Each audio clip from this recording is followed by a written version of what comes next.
Bonjour bien-aimés, soyez bénis.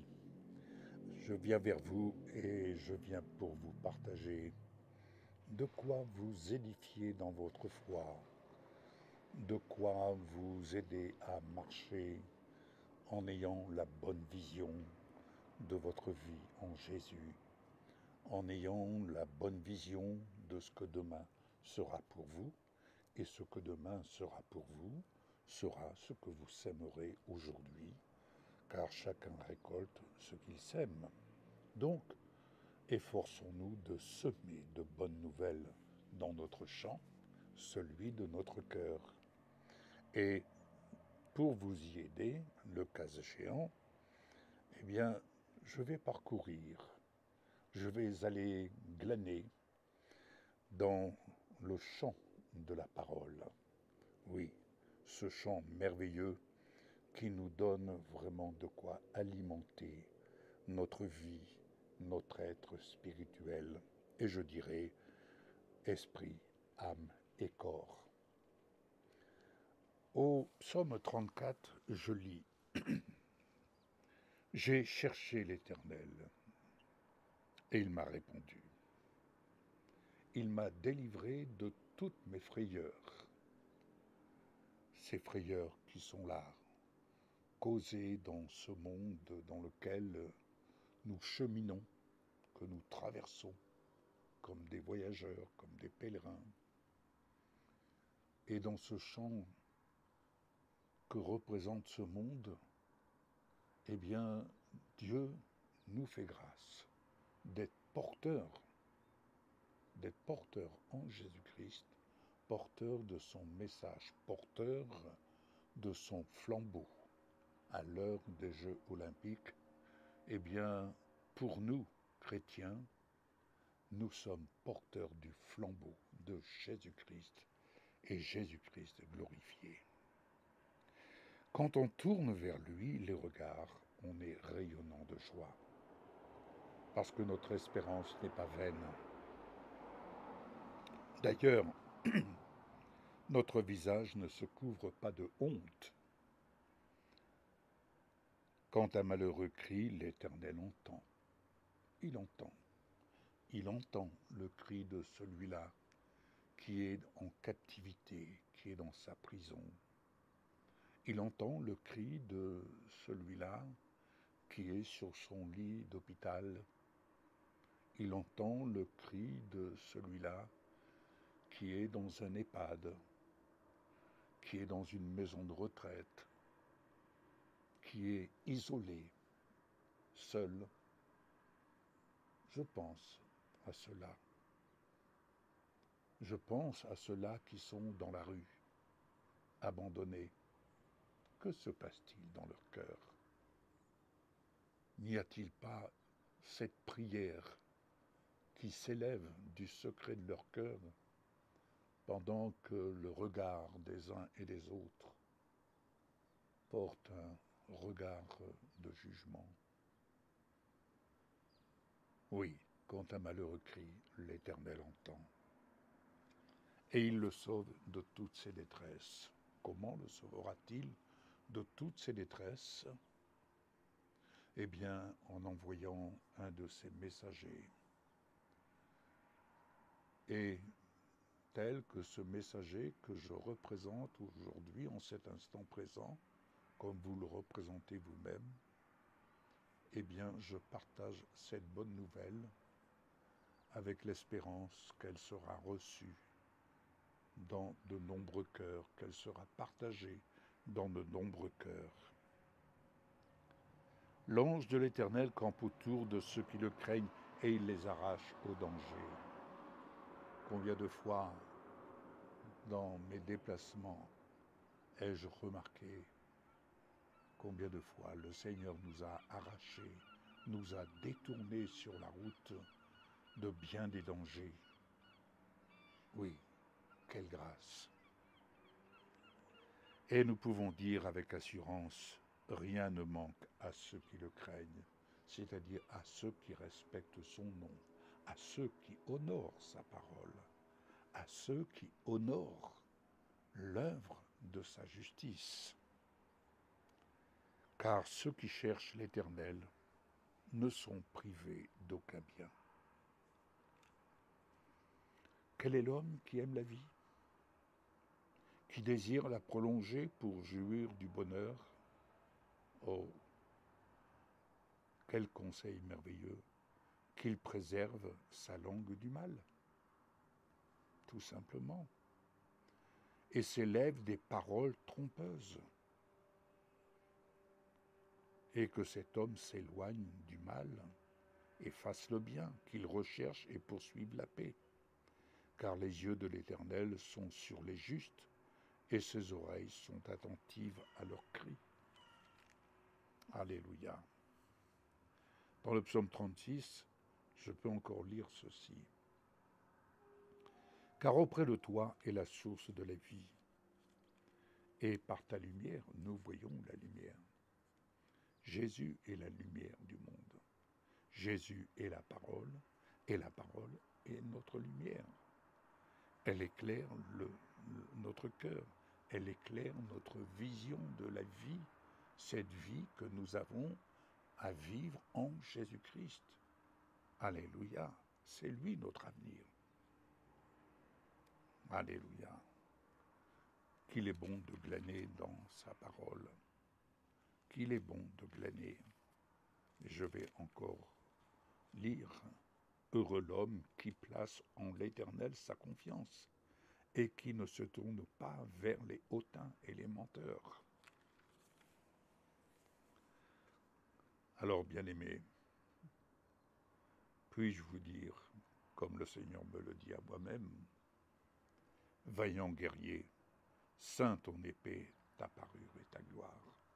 Oui, revêtez-vous de Jésus-Christ, nous dit la parole. Oui, vaillant guerrier, ceins ton épée, l'épée de l'esprit, ta parure et ta gloire.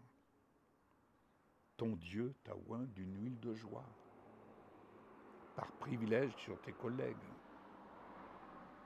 Alléluia.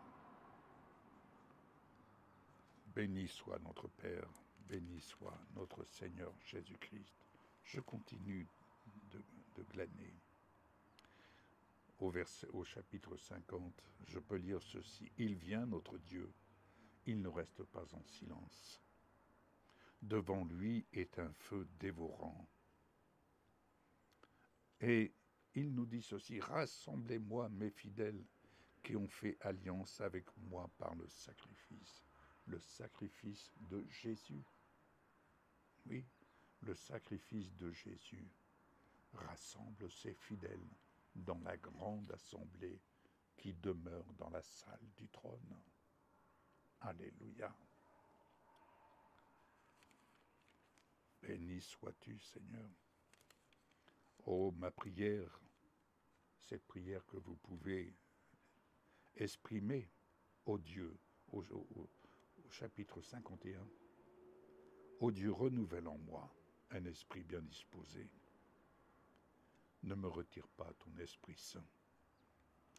Bien au contraire, rends-moi la joie de ton salut et qu'un esprit de bonne volonté me soutienne. Amen, amen, amen, amen. Amen.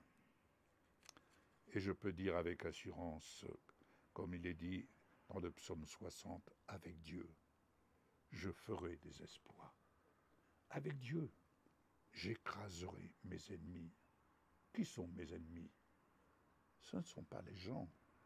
Mes ennemis, ce sont ces œuvres de l'adversité qui visent à me détourner du plan de Dieu, qui visent, vous savez, les rabat-joie, on appelle ça les rabat-joie, eh bien, ce sont toutes ces pensées que l'adversité vient nous inspirer pour nous embrouiller dans notre esprit. Alors donc, je ne m'attarde pas là-dessus, je marche sur les œuvres de ténèbres au nom de Jésus et rien ne peut me nuire. Parce que au psaume 63, il est dit « Mon âme a soif de toi, mon corps soupire après toi. » Oui. Ainsi, Je te contemple dans le sanctuaire pour voir ta puissance et ta gloire. Est-ce que vous réalisez? Je te contemple.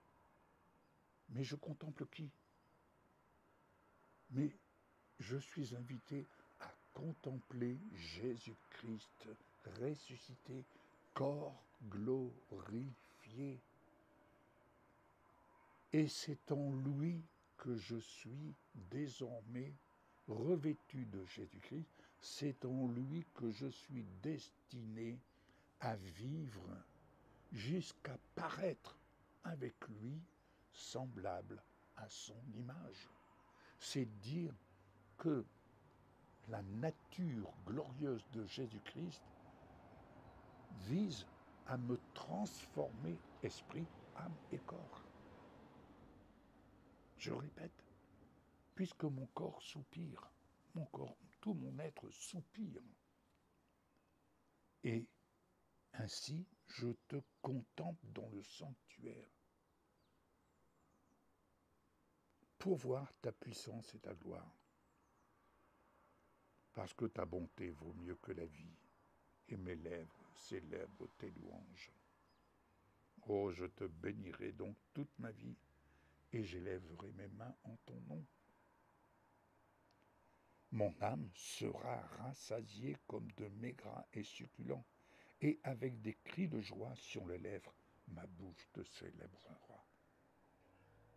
Amen. Ainsi, au chapitre 65, je me rassasierai du bonheur de la maison de mon Père. Jésus n'a-t-il pas dit « Ma maison, la maison de mon Père, sera appelée une maison de prière ». Bien-aimés, je médite et je pense que j'aurai à partager prochainement, mais je vous en donne déjà un indice. Il est important que dans chaque maison que vous représentez, que nous représentons, où que nous nous trouvions, que ce soit dans nos campagnes, dans la brousse, en ville, peu importe, mais que dans nos maisons soit élevé un autel de prière. Parce que Jésus a dit, la maison de mon Père sera appelée une maison de prière. Dans chaque famille. Vous savez, lorsque nous avons rencontré Jésus, la première chose qui est venue, qui s'est élevée de notre cœur, c'était chaque soir lorsque je rentrais de mon travail avec mon épouse et nos 3 enfants en bas âge. Mais c'était, on plaçait notre Bible sur la table et nous faisions la lecture de la parole. C'était la première chose qui a été établie comme étant le rendez-vous après une journée de travail. Nous passions du temps à lire la parole. Amen. Gloire à toi. Parce que lorsque vous mettez la Bible sur votre table et que vous élevez un autel de prière, chapitre 68, les adversaires fuient devant sa face. Oui, et comme l'apôtre Pierre le dit si bien, résistez d'une foi ferme. Il n'a pas résisté par vos propres forces, mais résistez d'une foi ferme. Amen. Parce que les justes se réjouissent et triomphent devant Dieu. Dieu nous destine à triompher devant lui.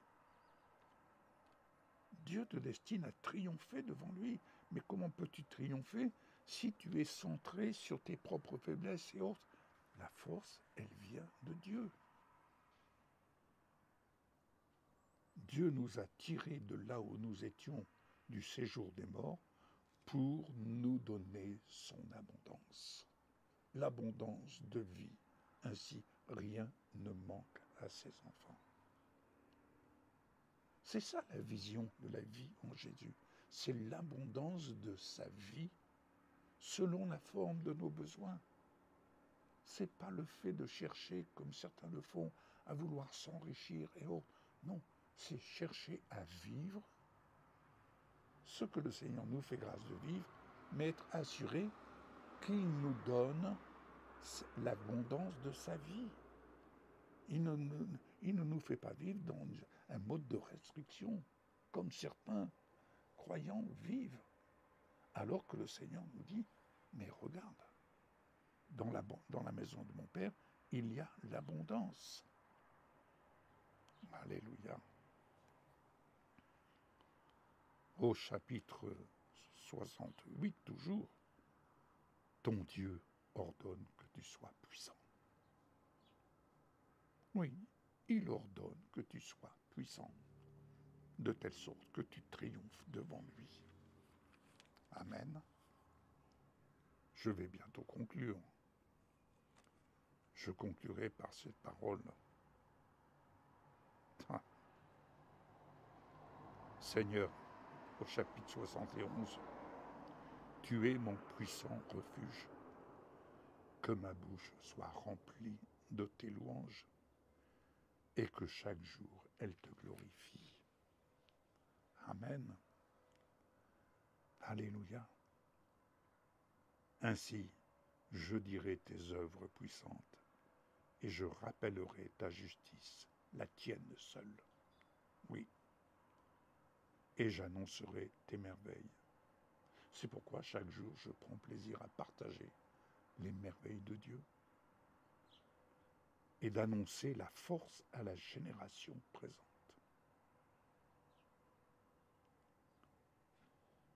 Et en te célébrant, Seigneur, j'ai la joie sur les lèvres et surtout la joie dans mon âme que tu as délivrée. Amen. Voilà ce que je voulais vous partager. Et par lui, on se bénira mutuellement. Par lui, on se bénira mutuellement. Et c'est ce que nous faisons, c'est ce que beaucoup d'entre vous manifestez sur ce réseau. Soyez bénis et bénissons-nous mutuellement. Amen. Je vous souhaite une excellente journée. Et à très bientôt. On se retrouve très prochainement. Au revoir.